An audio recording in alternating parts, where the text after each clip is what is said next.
Ainsi, mes bien-aimés, comme vous avez toujours obéi, mettez en œuvre votre salut avec crainte et tremblement. Non seulement comme en ma présence, mais bien plus encore maintenant que je suis absent, car c'est Dieu qui produit en vous le vouloir et le faire selon son bon plaisir. Faites toutes choses sans murmure ni hésitation, afin que vous soyez irréprochables et purs, des enfants de Dieu, irréprochables, au milieu d'une génération perverse et corrompue, parmi laquelle vous brillez comme des flambeaux dans le monde, portant la parole de vie, et je pourrais me glorifier au jour de Christ de n'avoir pas couru en vain, ni travaillé en vain, et même si je sers de libation pour le sacrifice et pour le service de votre foi, je m'en réjouis, et je me réjouis avec vous. Vous aussi réjouissez-vous de même, et réjouissez-vous avec moi. Que chacun de vous, au lieu de considérer ses propres intérêts, considère aussi ceux des autres. Je n'ai personne ici qui partage mes sentiments pour prendre sincèrement à cœur votre situation. Tous, en effet, cherchent leurs propres intérêts et non ceux de Christ. Au reste, mes frères, réjouissez-vous dans le Seigneur. Je ne me lasse pas de vous écrire les mêmes choses, et pour vous, cela est salutaire. Prenez garde aux chiens. Prenez garde aux mauvais ouvriers, prenez garde aux faux circoncis, car les circoncis, c'est nous qui rendons à Dieu notre culte par l'Esprit de Dieu, qui nous glorifions en Jésus-Christ et qui ne mettons point notre confiance en la chair. Moi aussi, cependant, j'aurais sujet de mettre ma confiance en la chair. Si quelqu'un croit pouvoir se confier en la chair, je le puis bien davantage, moi, circoncis le 8e jour, de la race d'Israël, de la tribu de Benjamin, hébreu, né d'hébreu, quant à la loi, pharisien, quant aux zèle, persécuteur de l'Église, irréprochable à l'égard de la justice de la loi. Mais ces choses, qui étaient pour moi des gains, je les ai regardées comme une perte à cause de Christ. Et même je regarde toutes choses comme une perte à cause de l'excellence de la connaissance de Jésus-Christ mon Seigneur, pour lequel j'ai renoncé à tout. Je les regarde comme de la boue afin de gagner Christ et d'être trouvé en lui, non avec ma justice, celle qui vient de la loi, mais avec celle qui s'obtient par la foi en Christ, la justice qui vient de Dieu par la foi. Ainsi je connaîtrai Christ et la puissance de sa résurrection et la communion de ses souffrances, en devenant conforme à lui dans sa mort, pour parvenir, si je le puis, à la résurrection d'entre les morts. Ce n'est pas que j'ai déjà atteint, remporté le prix, ou que j'ai déjà atteint la perfection, mais je cours pour tâcher de le saisir, puisque moi aussi j'ai été saisi par Jésus-Christ. Frère, je ne pense pas l'avoir saisi.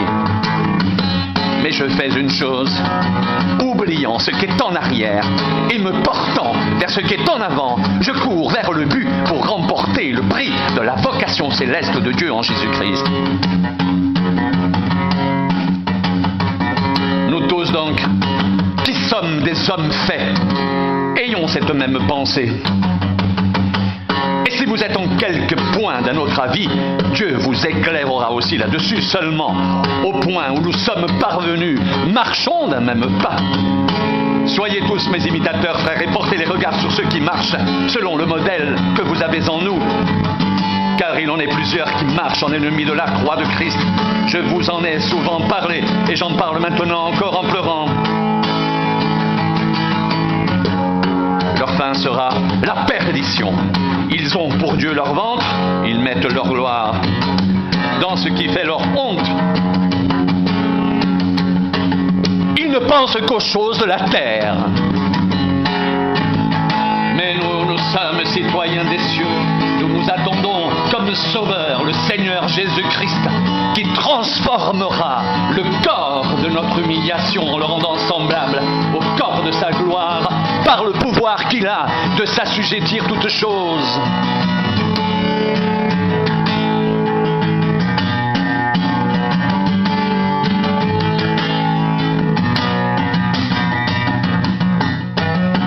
Réjouissez-vous toujours dans le Seigneur, je le répète, réjouissez-vous. Que votre votre douceur soit connue de tous les hommes, le Seigneur est proche.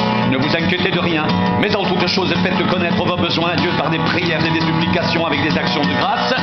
Et la paix de Dieu qui surpasse toute intelligence gardera vos cœurs et vos pensées en Jésus-Christ. Au reste, frères, que tout ce qui est vrai, tout ce qui est honorable, tout ce qui est juste, tout ce qui est pur, tout ce qui est aimable, tout ce qui mérite de l'approbation, tout ce qui est vertueux et digne de louange soit l'objet de vos pensées. Ce que vous avez appris, reçu et entendu de moi, et que vous avez vu en moi, pratiquez-le, et le Dieu de paix sera avec vous. Ce que vous avez appris, reçu et entendu de moi, et ce que vous avez vu en moi, pratiquez-le, et le Dieu de paix sera avec vous. Je sais vivre dans l'humiliation, je sais vivre dans l'abondance.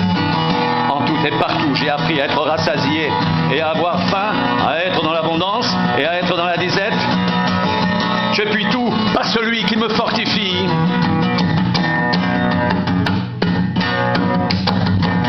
Mon Dieu pourvoira à tous vos besoins selon sa richesse avec gloire en Jésus-Christ.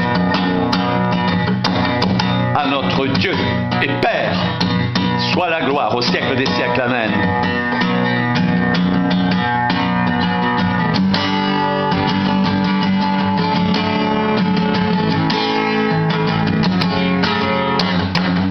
Mais nous sommes citoyens des cieux, d'où nous attendons comme Sauveur et Seigneur Jésus-Christ, qui transformera le corps de notre humiliation en le rendant semblable au corps de sa gloire, par le pouvoir qu'il a de s'assujettir toutes choses.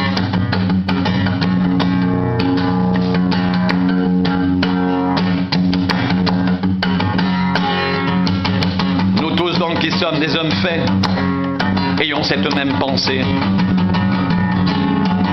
Et si vous êtes en quelque point d'un autre avis, Dieu vous éclairera aussi là-dessus. Seulement, au point où nous sommes parvenus, marchons d'un même pas. Soyez tous mes imitateurs, frères, et portez les regards sur ceux qui marchent selon le modèle que vous avez en nous, car il en est plusieurs qui marchent en ennemis de la croix de Christ. Je vous en ai souvent parlé, et j'en parle maintenant encore en pleurant. Leur fin sera leur perdition. Ils ont pour Dieu leur ventre, ils mettent leur gloire dans ce qui fait leur honte. Mais nous sommes citoyens des cieux, nous attendons aussi comme Sauveur le Seigneur Jésus-Christ qui transformera le corps de notre humiliation en le rendant semblable au corps de sa gloire par le pouvoir qu'il a de s'assujettir toutes choses.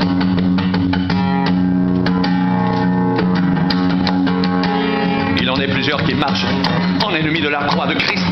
Je vous en ai souvent parlé, j'en parle maintenant encore en pleurant. Leur fin sera leur perdition, ils ont pour Dieu leur ventre, ils mettent leur gloire dans ce qui fait leur honte. Ils ne pensent qu'aux choses de la terre. Mais nous sommes citoyens des cieux, nous attendons aussi comme Sauveur le Seigneur Jésus-Christ qui transformera le corps de notre humiliation en le rendant semblable au corps de sa gloire par le pouvoir qu'il a de s'assujettir toutes choses.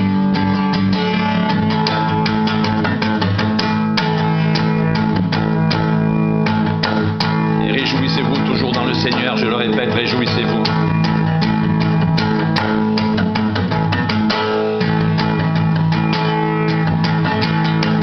La paix de Dieu qui surpasse toute intelligence gardera vos cœurs et vos pensées en Jésus-Christ. Ce que vous avez appris, reçu et entendu de moi, et ce que vous avez vu en moi, pratiquez-le, et le Dieu de paix sera avec vous. Je puis tout par celui qui me fortifie. Cependant, vous avez bien fait de prendre part à ma détresse. Mon Dieu pourvoira à tous vos besoins selon sa richesse avec gloire en Jésus-Christ. À notre Dieu et Père, soit la gloire au siècle des siècles. Amen. Nous sommes citoyens des cieux, d'où nous attendons aussi comme Sauveur Seigneur Jésus-Christ, qui transformera le corps de notre humiliation en le rendant semblable au corps de sa gloire, par le pouvoir qu'il a de s'assujettir toutes choses.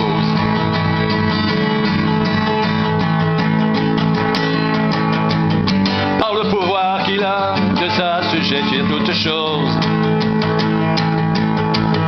Nous sommes citoyens des cieux, nous attendons aussi comme sauveur le Seigneur Jésus-Christ qui transformera le corps de notre humiliation en le rendant semblable au corps de sa gloire, par le pouvoir qu'il a de s'assujettir toutes choses.